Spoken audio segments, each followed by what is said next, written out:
Saturday night, Bill Engvall going to be performing at the River Cree in Enoch. This is going to be a great show. Bill Engvall joined CFWE this morning from Los Angeles. Bill, you've credited your parents on having a great sense of humor, and this really rubbed off on you, but you initially didn't want to be a comedian. When did you know this was something you really wanted to do? It was last year.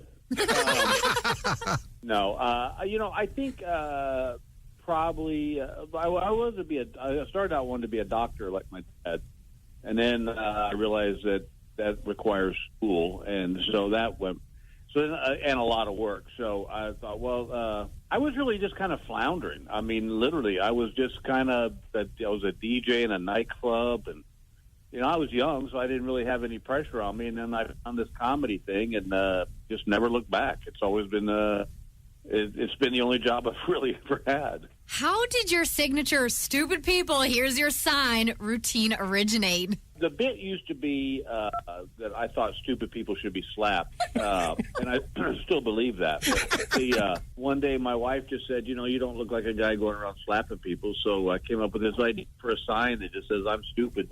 And they hooked into it, and thank God they did. Bill Engvall's show appeared back, in the early days. I was a big fan of that show. Actress Jennifer Lawrence appeared on the show. We know she has a great sense of humor.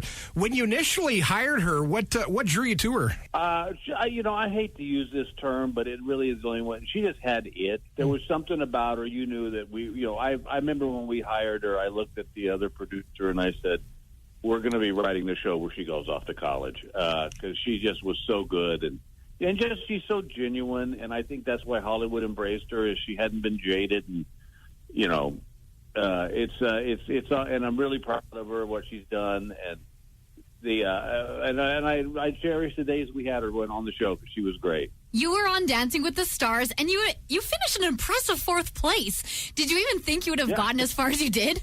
No, I didn't think I was going to get past the first week. I'm not. My dancing wasn't what got me where we got. I realized early on it was a popularity contest, and so I'm dancing with little Emma, who's 24 years old, and that was the thing I was really happy about, was that our age gap was so big that there was never any wonder what's going on here, And so, I'd dance with them, and then I'd run over and kiss my wife, and I think that's what Middle America loved, was that, they knew it wasn't some kind of weird relationship. Most brutal thing I've ever done in my life, I'll tell you that. What's that one bit of yours that has gotten the most laughs throughout your career? I probably would have to say Dorkfish. It was a bit that came out. It was on my second album. In fact, I called it Dorkfish. But I used to do a show in the States called Stand-Up Spotlight with Rosie O'Donnell. And what it was is they wanted you to cut up, into a 2-minute bit. And I was on there quite a bit, for whatever reason. And so I was running out of material because I was cutting up all my material. And so one day I was flying home, and I found an article in a magazine about a prehistoric porpoise that they found out in the desert, and they the bones of it, and they said that it was interesting because its upper jaw stuck out further than its lower jaw.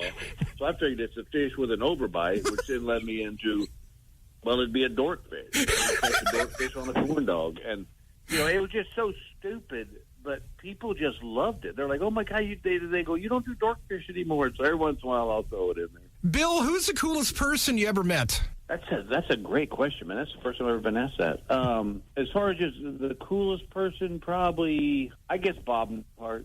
I did a TV, and it wasn't like I got to watch him do his stand-up. It was just, I was on a panel with him talking about comedy and television, and he was just fat. In fact, it was a very funny story because it was him, Ray Romano, and Brad Garrett, and me, and Richard Lewis, and and Phyllis Diller. Phyllis Diller is sitting next to me on my right side, and Bob is like 2 people down from me, and Bob talks very quietly. And so I'm trying to listen to what, my idol is saying, and I got Phyllis Diller next to me going, "What's he saying? I can't hear him." say it. And I'm like, how do you tell Phyllis Diller to shut up? It's like, Bill, we're looking forward to seeing you Saturday night in Enoch. It's going to be a great show. all right, you two, you be careful, and I will see you when I get up there.